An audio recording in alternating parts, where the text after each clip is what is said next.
Assalamualaikum warahmatullahi wabarakatuh. Bismillahi walhamdulillah wassalatu wassalamu ala rasulillah.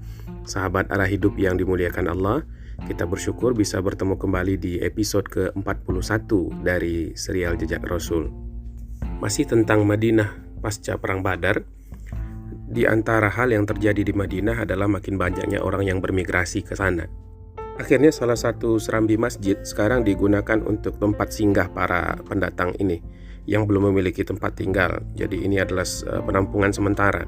Di situ juga ada persediaan makanan. Berbagai macam kebutuhan mereka diletakkan di sebuah bangku batu yang disebut sebagai sufah. Maka orang-orang inilah yang kemudian dikenal sebagai ahlu sufah. Di antara ahlu sufah yang di kemudian hari kita kenal sebagai intelektual besar dalam dunia Islam ini adalah Abu Hurairah. Persoalan ilmu memang satu hal yang sangat agung di dalam Islam. Bahkan Allah mengatakan, yarfa'illahu alladhina amanu minkum walladhina utul ilma darajat. Allah akan mengangkat orang-orang yang beriman di antara engkau dan orang-orang yang punya ilmu ke level yang tinggi dalam kemuliaan.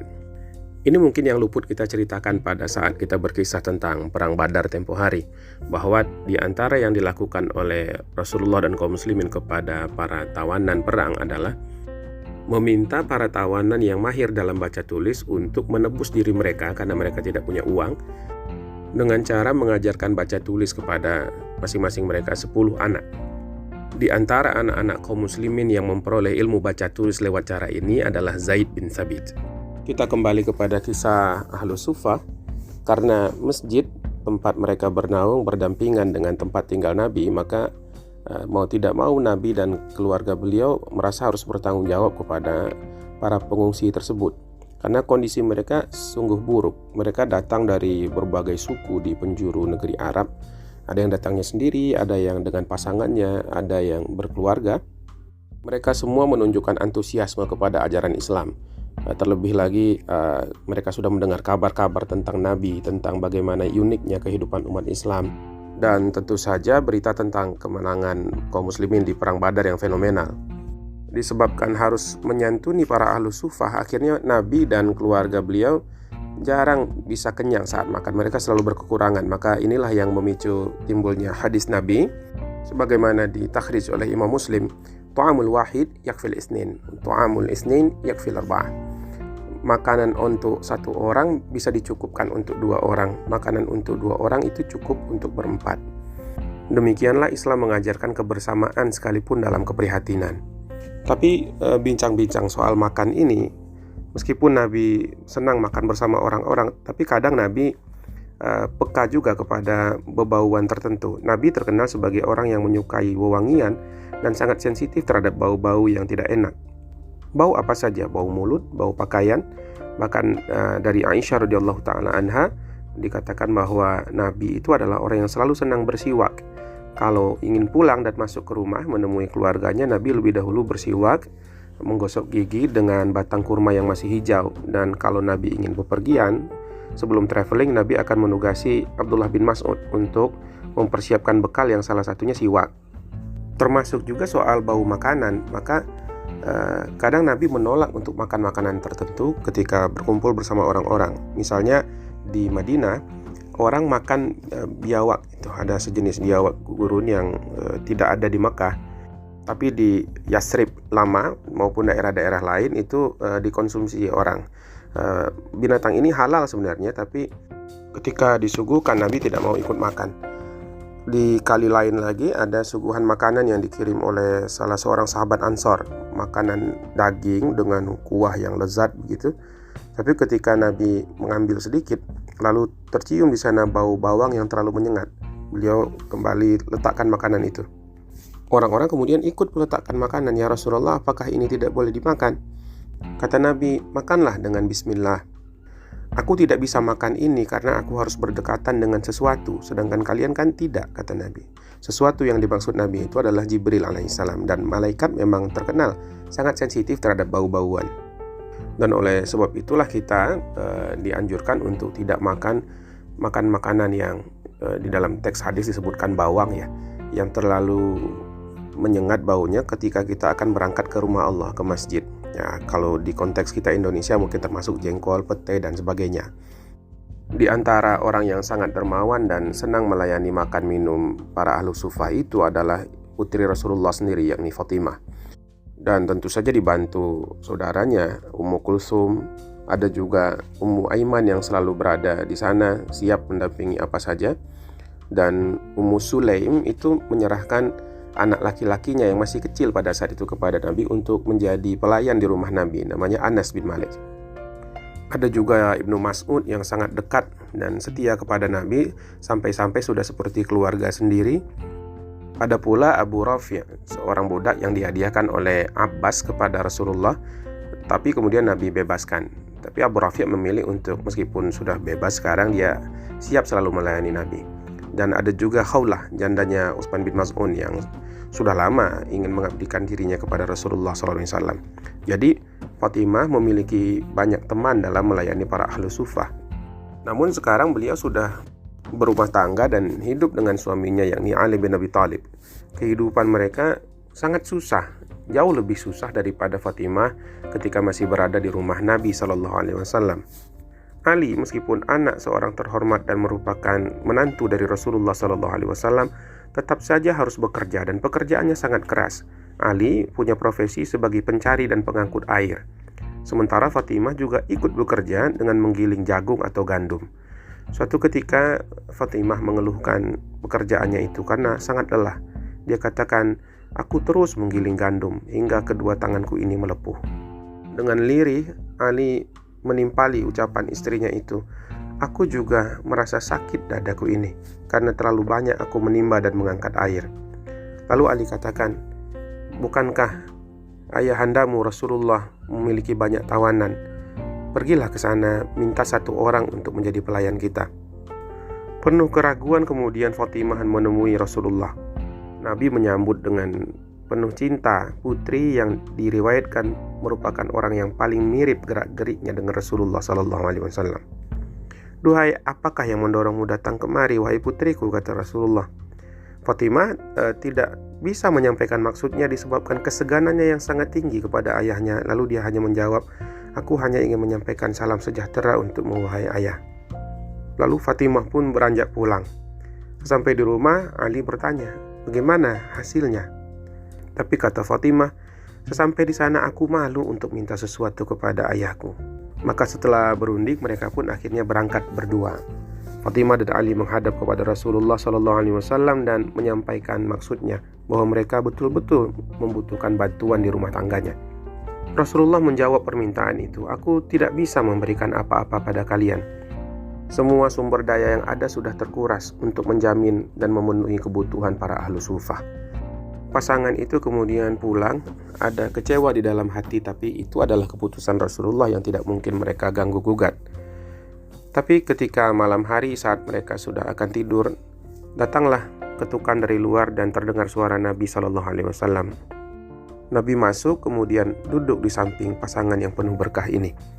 Rasulullah lalu bersabda, "Maukah kalian ku beritahu satu hal yang lebih baik daripada yang kalian minta kepadaku?" Kata mereka, "Tentu saja ya Rasulullah. Jibril menyampaikan kepadaku agar kalian ucapkan 10 kali subhanallah, 10 kali pula alhamdulillah, dan 10 kali Allahu Akbar ba'da salat kalian dan ketika kalian akan tidur." Inilah yang kemudian oleh sebagian kaum muslimin disebut sebagai wirid Fatimah, yang baik sekali apabila kita lazimkan subhanallah 10 kali, alhamdulillah 10 kali, dan Allahu Akbar 10 kali ketika kita akan tidur ataupun ketika kita selesai dari salat-salat kita.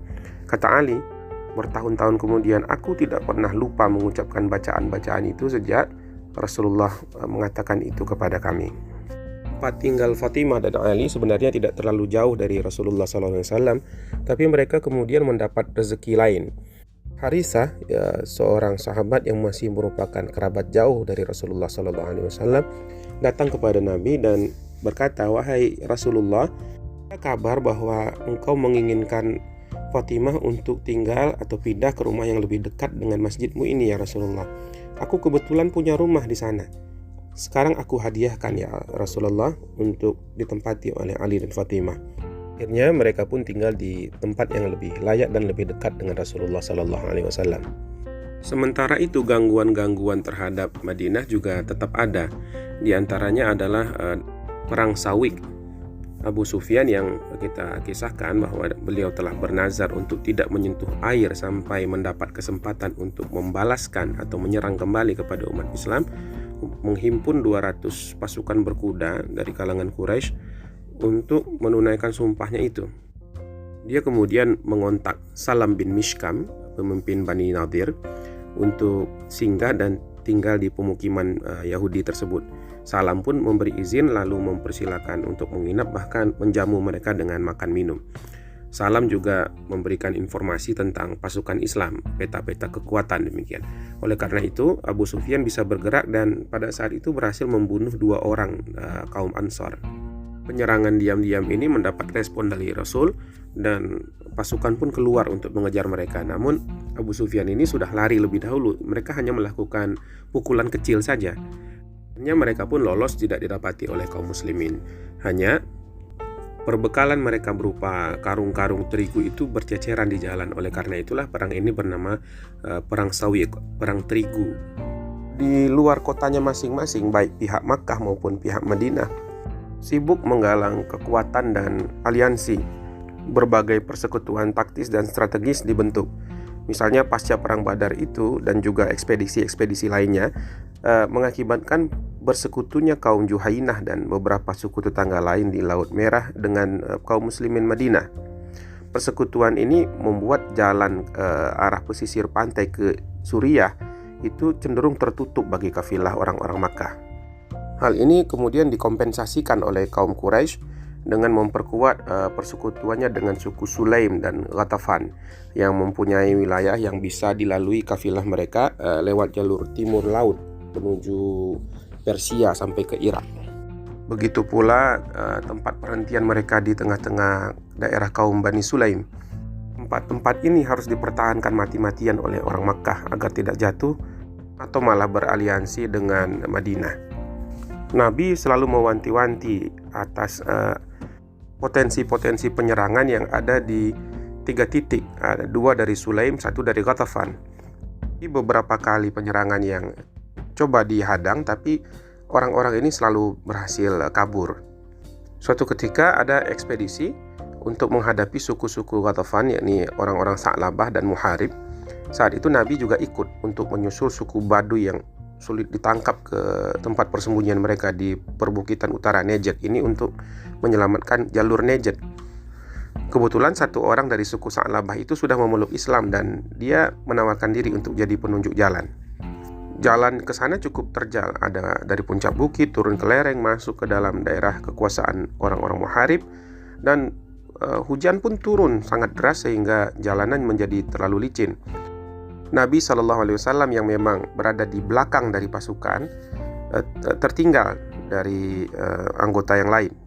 Karena basah, kemudian beliau lepaskan pakaiannya, digantungkan di sebuah pohon agar cepat kering, dan beliau berteduh di bawah pohon itu. Beliau berbaring dan tertidur. Tanpa sepengetahuan Nabi, ada seorang mata-mata yang sudah melihat gerak-gerik pasukan itu dan saat ini melihat Nabi yang tidur seorang diri di bawah pohon. Orang itu bernama Du'sur. Dia adalah kepala suku Muharib yang sedang dicari oleh Rasulullah SAW. Saat Nabi terbangun, dia sudah menghunus pedang di depan Nabi. Dia mengatakan, "Hai Muhammad, jika aku membunuhmu sekarang, siapa yang akan melindungimu?" Nabi spontan dengan tegas menjawab, "Allah." Pada saat itu pula Jibril turun, mendorong pundak Du'sur ke belakang. Pedang orang ini terlepas dari tangannya dan jatuh di tempat yang tidak terjangkau lagi olehnya. Lalu Jibril pun menghilang. Du'sur yang masih kaget karena samar-samar melihat bayangan malaikat itu sekarang diancam oleh Nabi dengan pedangnya sendiri. "Kalau sekarang aku membunuhmu, wahai Du'sur, siapa yang akan melindungimu?" Kata Du'sur, "Tidak ada. Dan aku sudah paham sekarang. Aku bersaksi bahwa tiada Tuhan selain Allah dan engkau benar-benar adalah Rasulullah." Nabi lantas memeluk Mu'allaf ini. Dipeluk oleh Nabi erat-erat, dikembalikan pedangnya. Kemudian mereka berjalan beriringan menuju perkemahan. Du'sur mempelajari agama Islam dan setelah itu dia kembali ke sukunya, mengajak mereka untuk masuk ke dalam agama yang diridhoi oleh Allah Subhanahu wa taala ini. Ketika pasukan Nabi kembali dari Najd, Ka'ab bin Ashraf yang pada episode lalu sudah kita ceritakan seorang Yahudi yang memprovokasi orang-orang Makkah pasca Perang Badar sudah kembali ke rumahnya di Bani Nadir, tidak jauh dari pinggiran Madinah. Di Makkah dia sudah banyak membakar semangat kaum Quraisy dengan mengubah syair-syair. Dia adalah seorang penyair yang hebat memang. Syair yang dia ciptakan itu ya isinya menghina dan melecehkan Rasulullah SAW, merendahkan para sahabatnya, dan kemudian memancing emosi kaum Quraisy untuk melakukan balas dendam secepatnya. Di tengah-tengah bangsa Arab, syair ini begitu powerful. Dia punya efek kejiwaan yang amat sangat kuat yang membuat orang sangat terpengaruh jiwanya. Syair bagi bangsa Arab adalah sebuah media penyampai pesan sekaligus media kampanye yang sangat efektif. Dan kampanye-kampanye provokatif yang dilakukan oleh Ka'ab bin Ashraf itu sudah melewati batas dan menjadi potensi bahaya tersendiri bagi kaum muslimin. Maka Nabi bertanya kepada para sahabatnya, "Siapakah di antara kalian yang akan berangkat untuk melawan anak Ashraf ini? Sudah melukai Allah dan Rasulnya, dia sungguh sudah melampaui batas." Maka Muhammad bin Maslamah itu menyanggupi tugas ini. Nabi kemudian meminta beliau untuk berkonsultasi dengan pemimpinnya Sa'ad bin Mu'az, dan kemudian 4 orang relawan berhasil dihimpun oleh beliau. Hanya saja para eksekutor misi ini sedikit rasa was-was karena Ka'ab bin Ashraf punya benteng yang sangat kuat dan pasukannya cukup banyak. Mereka merasa bahwa hanya dengan beberapa trik dan tipu daya mereka baru bisa membawa Ka'ab bin Ashraf untuk dibunuh di luar bentengnya. Tapi mereka juga sadar bahwa Nabi seringkali mengajarkan bahwa orang Islam tidak boleh berbohong. Hal ini kemudian mereka tanyakan kepada Nabi. Lalu Nabi menjawab, "Kalian bebas mengatakan apa saja dalam perang, dan ini adalah perang. Sementara Al-Ghazwatul Khut'ah, perang itu adalah tipu daya," kata Nabi. Jadi di dalam ajaran Islam ada beberapa kebohongan yang memang diperbolehkan dan legal, tidak akan mengakibatkan dosa. 2 di antara kebohongan ini berhubungan dengan konflik dan damai. Jadi ada kebohongan yang legal untuk membuat pihak-pihak berkonflik dapat meredakan emosinya sehingga mereka melakukan islah atau perdamaian, dan ada pula kebohongan sebagai strategi dan taktik peperangan. Tentu saja orang di dalam perang tidak boleh terlalu jujur kepada musuhnya. Akhirnya Ka'ab bin Ashraf, orang yang sangat menyakiti kaum muslimin ini, berhasil dibawa keluar bentengnya menjauh. Kemudian ia pun dieksekusi oleh pasukan pimpinan Muhammad bin Maslamah. Kematian Ka'ab bin Ashraf meluapkan amarah dan juga kepanikan di tengah-tengah Yahudi Bani Nadir. Mereka kemudian mendatangi Nabi dan mengadukan kematian salah satu tokoh mereka yang dianggap sudah dicurangi lalu kemudian dibunuh. Nabi tahu sekali bahwa kebanyakan mereka adalah musuh Islam juga seperti halnya Ka'ab. Nabi mengatakan kepada mereka, niat jahat di dalam hati itu bisa ditolerir kalau saja ia tetap menyimpan niat buruknya di dalam hati, seperti orang-orang lain. Yang dimaksudkan oleh Nabi orang-orang lain itu adalah orang Bani Nadir yang menghadapnya itu sendiri. Tentulah ia tidak akan dieksekusi. Tapi Ka'ab melakukan makar dan provokasi dengan syair-syairnya, dan syair itu jelas seumpama pedang yang tajam. Pada akhirnya Nabi mengajak kelompok Bani Nadir ini membuat perjanjian khusus, sebuah lex spesialis dari Piagam Madinah yang mengikat kembali dan merinci hubungan antara kaum muslimin dengan kelompok Bani Nadir ini secara khusus. Dan Bani Nadir pun akhirnya bersepakat. Kita kembali ke orang-orang Makkah. Di Makkah ada perasaan sangat kehilangan terhadap hilangnya rute perjalanan kafilah dagang di Laut Merah. Apalagi sumber air mereka yang ada di dataran Najd, jaraknya itu saling berjauhan satu dengan yang lainnya. Untuk mengakali ini, dan karena ini juga musim panas, mereka mengatasinya dengan cara menambah jumlah unta pengangkut air. Maka kafilah dagang orang Quraisy yang lewat di sana mestilah menjadi sebuah rombongan yang besar. Satu ketika dikirimlah kafilah dagang besar itu menuju ke arah Irak. Sebagian besar membawa kepingan perak dan bejana-bejana perak. Rombongan ini dipimpin oleh Safwan bin Umayyah.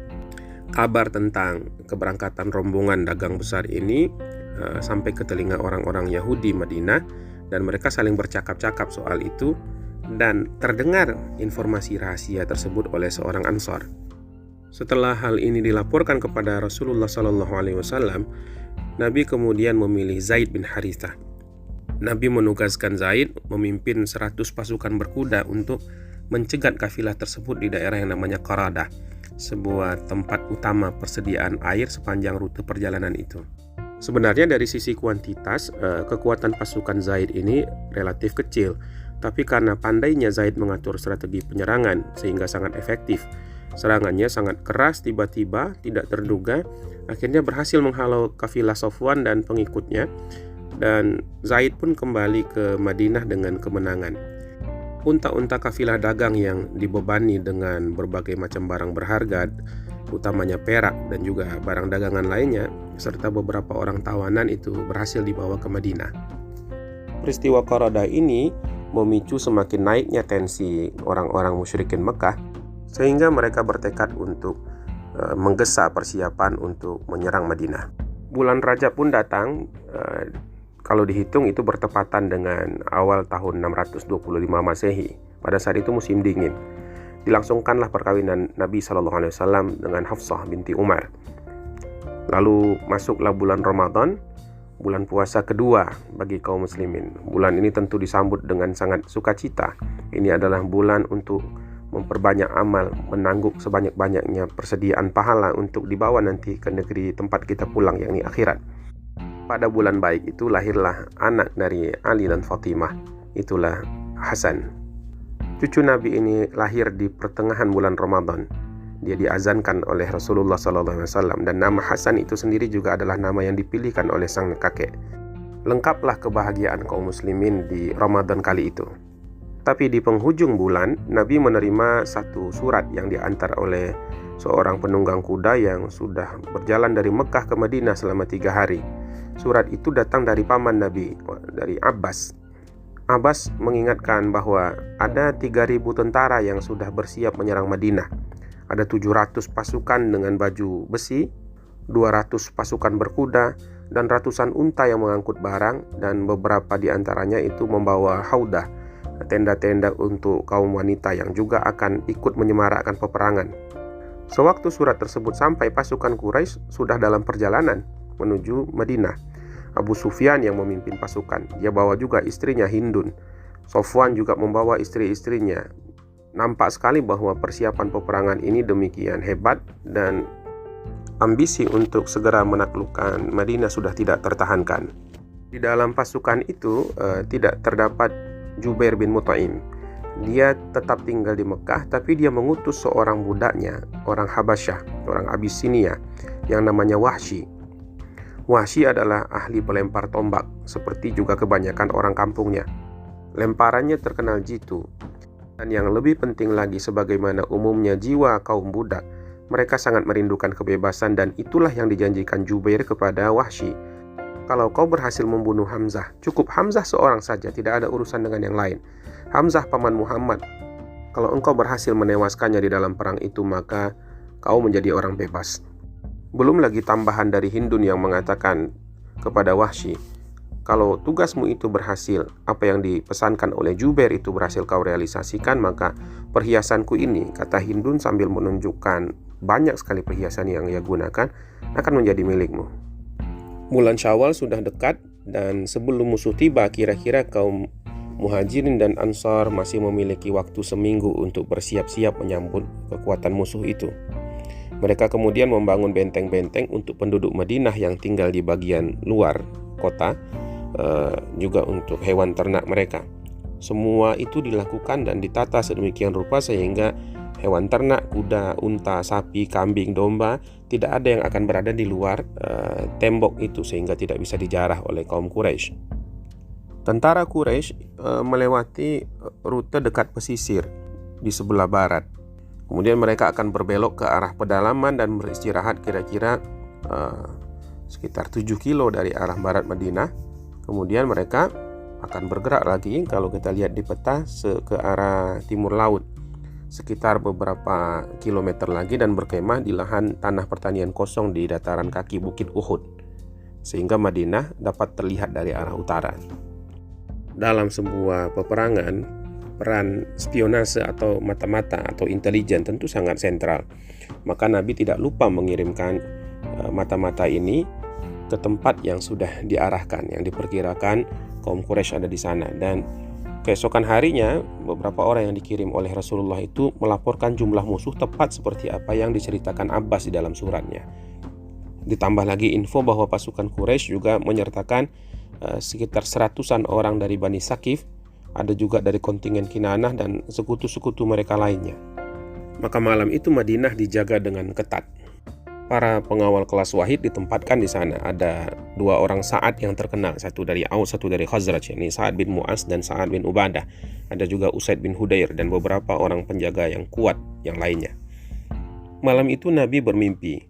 Beliau mengenakan satu mantel yang kebal dari senjata tajam, kemudian menunggang seekor biri-biri, dan pada genggaman Nabi ada pedang, tapi pedang itu bengkok. Beliau dalam mimpi itu juga menyaksikan sapi-sapi milik beliau jatuh bergelimpangan menjadi korban di depan matanya.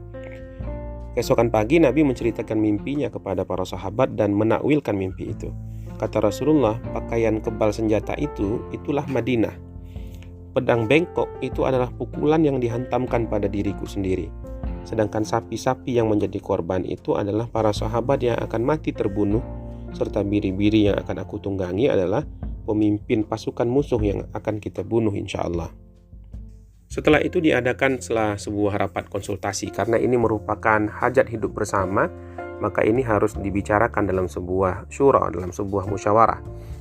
Ada 2 pilihan strategi yang bisa dilakukan. Apakah menanti musuh di Madinah dengan strategi bertahan, ataukah menyongsong musuh di daerah mereka sendiri sehingga tidak mendekat ke Madinah. Nampaknya orang-orang lebih condong kepada opsi kedua. Utamanya kalangan muda, mereka begitu bersemangat untuk menyongsong jihad. Apalagi ada pula timpalan-timpalan berupa kata-kata heroik, misalnya dari Malik bin Sinan yang mengatakan kepada Rasulullah, "Ya Rasulullah, di hadapan kita ada satu dari 2 kebaikan. Apakah kita menang atas musuh ataukah syahid? Aku tak peduli yang mana yang akan terjadi ya Rasulullah, karena kedua-duanya adalah kebaikan."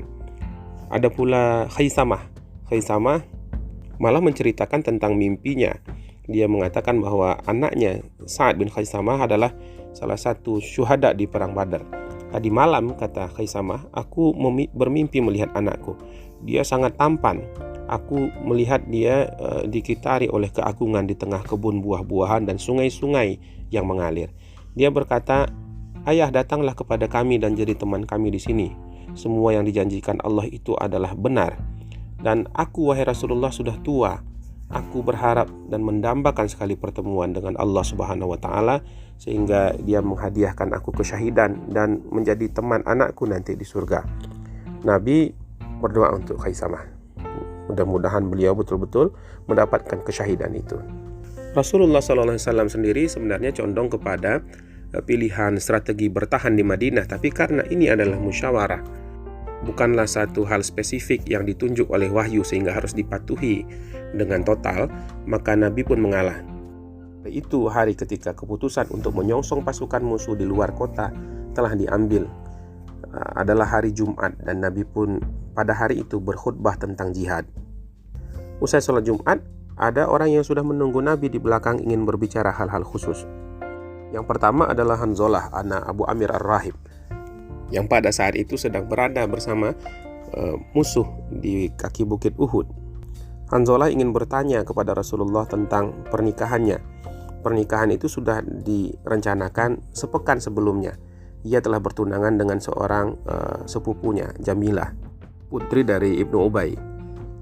Dia mengatakan untuk menunda perkawinan tentu sulit karena segala hal sudah matang, tapi dia juga ingin terlibat di dalam jihad. Lalu Nabi memberikan saran agar perkawinan Hanzalah tetap dilaksanakan, dimeriahkan, dan bahkan Hanzalah dipersilakan untuk menghabiskan malam pengantinnya di Madinah. Tapi sebelum matahari terbit, Hanzalah harus segera menyusul pasukan ke Bukit Uhud, dan Hanzalah menyanggupi itu. Nah, orang lain lagi yang bertemu dengan Nabi adalah Abdullah bin Amr, orang dari Bani Salamah. Beliau ini turut di Bai'ah Aqabah yang kedua. Abdullah bin Amir menceritakan tentang mimpinya yang mirip dengan apa yang dialami oleh Khaisamah tempo hari. Di dalam mimpi dia bertemu seorang laki-laki yang bernama Mubashir. Ia berkata, "Tunggulah beberapa hari lagi engkau akan datang kepada kami." Kata Abdullah di dalam mimpinya itu, "Kamu sekarang di mana?" Laki-laki yang mengaku bernama Mubashir itu mengatakan, "Aku sedang di surga. Di sini kami bisa bebas melakukan apapun yang kami inginkan." Abdullah berkata lagi, "Apakah engkau yang terbunuh di perang Badar?" "Betul," kata Mubashir, "tapi kami dihidupkan kembali oleh Allah Subhanahu wa taala."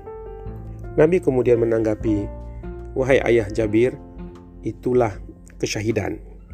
Abdullah bin Amir sebenarnya telah menduga dan yakin akan mimpinya itu merupakan sebuah tanda-tanda syahid baginya. Dia ingin mengkonfirmasi lagi kebenarannya kepada Rasulullah dan sekarang hatinya telah puas dan dia bertekad untuk maju ke medan perang. Dia pun pulang, bersiap-siap untuk berangkat dan mengucapkan selamat tinggal kepada anak-anaknya. Istri beliau sendiri sudah wafat. Beliau punya anak laki-laki bernama Jabir bin Abdullah, dan ada 7 anak perempuan. Jabir yang pada saat itu juga di rumah sedang sibuk dengan senjata dan baju-bajunya. Beliau baru saja pulang dari masjid. Sebagai orang yang tidak berkesempatan untuk menyertai Nabi di perang Badar, hari ini Jabir ingin untuk berperang di medan Uhud. Tapi kemudian Abdullah mengatakan kepada anaknya itu, "Wahai anakku, bagaimana kalau kita meninggalkan anak-anak perempuanku ini, adik-adikmu ini tanpa seorang lelaki pun? Mereka masih kecil. Aku sudah mendapatkan tanda-tanda syahid dan minta restu kepada Rasulullah untuk berperang. Kalau begitu, hendaknya engkaulah yang tinggal di Madinah untuk menjaga putri-putri kecilku ini." Maka hal itu pun disanggupi oleh Jabir. Sahabat-sahabat arah hidup yang dimuliakan Allah, nanti akan kita sambung kembali insya-Allah kisah tentang persiapan perang Uhud ini pada episode selanjutnya. Mudah-mudahan Allah berikan kita semua kesehatan dan kesempatan. Subhanakallahumma wa bihamdika asyhadu an la ilaha illa anta astaghfiruka wa atubu ilaik. Assalamualaikum warahmatullahi wabarakatuh.